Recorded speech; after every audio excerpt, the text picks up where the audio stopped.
जय माता दी भक्तों। 16 संस्कारों की कड़ी में आज का क्रम है उपनयन संस्कार। सनातन संस्कृति में जन्म से लेकर मृत्यु तक एक व्यवस्थित प्रक्रिया के अंतर्गत एक व्यक्ति का जीवन व्यतीत होता है। जैसे गर्भधारण से लेकर पैदा होने तक और उसके बाद बड़े होने से लेकर मृत्यु तक सभी चीज़ों के लिए अलग अलग 16 संस्कारों की व्यवस्था की गई है। इन्हीं 16 संस्कारों में से एक है यज्ञोपवीत संस्कार। यज्ञोपवीत को उपनयन, यज्ञ सूत्र, व्रतबंध, बलबंध, मोनीबंध, ब्रह्मसूत्र आदि नामों से भी जाना जाता है। और किसी भी सनातनी के जीवन में यज्ञोपवीत का अलग ही महत्व होता है। आइए आज इसके बारे में हम विस्तृत चर्चा करते हैं। यज्ञोपवीत या उपनयन संस्कार का अर्थ होता है पास या सन्निकट ले जाना, अर्थात ब्रह्म या ज्ञान के पास ले जाना। ज्ञान प्राप्ति की शुरुआत करने से पहले ही उपनयन संस्कार की प्रक्रिया होती है। इस संस्कार के अंतर्गत मंत्रों का उच्चारण कर एक पवित्र धागा बनाया जाता है, जिसे संस्कार में मुंडन और स्नान के बाद ही धारण किया जा सकता है। इस धागे को जनेऊ के नाम से भी जाना जाता है और इसे सूत के 3 धागों से बनाया जाता है, जिसे व्यक्ति बाएं कंधे के ऊपर तथा दाईं भुजा के नीचे पहनता है। अर्थात इसे गले में इस प्रकार डाला जाता है कि वह बाएं कंधे के ऊपर रहे। जनेऊ में ये 3 सूत्र त्रिमूर्ति ब्रह्मा, विष्णु और महेश के प्रतीक होते हैं। साथ ही ये 3 सूत्र गायत्री मंत्र के 3 चरणों के भी प्रतीक होते हैं। देव ऋण, पितृ ऋण और ऋषि ऋण को भी जनेऊ के द्वारा प्रदर्शित किया जाता है। इसी के साथ यज्ञोपवीत संस्कार का आरंभ गायत्री मंत्र से किया जाता है। जनेऊ धारण करने के बाद व्यक्ति को अपने जीवन में इसके धारण करने के नियमों का पालन करना पड़ता है। उसे अपने दैनिक जीवन के कार्यों को भी जनेऊ को ध्यान में रखते हुए ही करना होता है। जैसे मलमूत्र का त्याग करने के दौरान जनेऊ को दाहिने कान पर बांधना होता है ताकि वह अपवित्र ना हो, और उसके बाद स्वच्छ हाथों से ही उसे स्पर्श करना होता है। इसके अलावा एक बार पहनने के बाद अपवित्र, मैला या टूटने पर ही उसे बदला जाता है और स्नान करने के दौरान जनेऊ को शरीर से बाहर नहीं निकाला जाता है।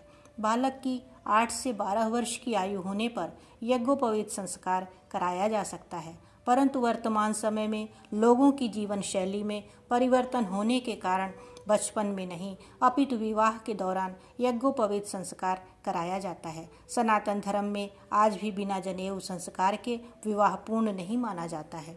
जनेऊ का क्या महत्व है, आइए जानते हैं विस्तार से। जनेऊ को अगर सामान्य मानवीय दृष्टि से देखा जाए तो सिर्फ यह एक धागा है, परंतु इसे धर्म और शिक्षा की दृष्टि से देखा जाए तो इसे बनाने के पीछे पूरा गणित और विज्ञान छिपा हुआ है।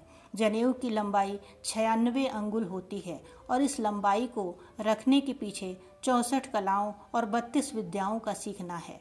32 विद्याओं की बात जाए तो इसमें 4 वेद, 4 उपवेद, 6 अंग, 6 दर्शन, 3 सूत्र ग्रंथ, 9 अरण्यक सम्मिलित होते हैं। इसके अलावा 64 कलाओं में वास्तु निर्माण, व्यंजन कला, चित्रकारी, साहित्य कला, दस्तकारी, भाषा, यंत्र निर्माण, सिलाई कढ़ाई, बुनाई, दस्तकारी, आभूषण निर्माण, कृषि ज्ञान आदि आते हैं। वहीं क्योंकि जनेऊ हृदय के पास से गुजरता है, इसलिए ऐसा माना जाता है कि यह हृदय रोग की संभावना को कम करता है। वहीं जनेऊ पहनने वाला व्यक्ति सफाई से जुड़े नियमों से भी बंध जाता है। जनेऊ से पवित्रता का एहसास भी होता है, जो व्यक्ति के मन को बुरे कार्यों से बचाता है। यज्ञोपवीत संस्कार के मूल रूप को अगर देखा जाए तो हमें यह देखने को मिलता है कि जीवन के सबसे पहले चरण शिक्षा की शुरुआत होती है। यज्ञोपवीत आज के समय में हम इसकी तुलना विद्यालय जाने की शुरुआत से कर सकते हैं। जिस प्रकार आज हम विद्यालय में अपने गुरुओं से शिक्षा प्राप्त करने से प्रवेश प्रक्रिया पूरी करते हैं, ठीक उसी प्रकार गुरुकुल में प्रवेश करने से पहले यज्ञोपवीत संस्कार किया जाता था। इसका उद्देश्य छात्र जीवन में व्यक्ति को नियमों का पालन करना और दृढ़ निश्चयी बनाना होता था। यज्ञोपवीत जनेऊ 3 धागों वाला सूत से बना पवित्र धागा होता है। इसे यज्ञोपवीत धारी व्यक्ति बाएं कंधे के ऊपर तथा दाएं भुजा के नीचे पहनता है, यानी इसे गले में इस तरह डाला जाता है कि वह बाएं कंधे के ऊपर रहे। यज्ञोपवीत जनेऊ का कोई धागा टूट जाए या मैला हो जाए तो उसे तुरंत बदल देना चाहिए।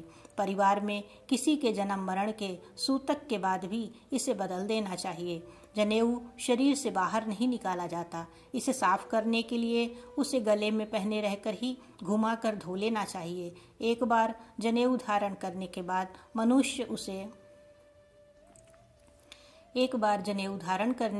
मनुष्य उसे उतार नहीं सकता। मैला होने पर उतारने के बाद तुरंत ही दूसरा यज्ञोपवीत धारण करना चाहिए।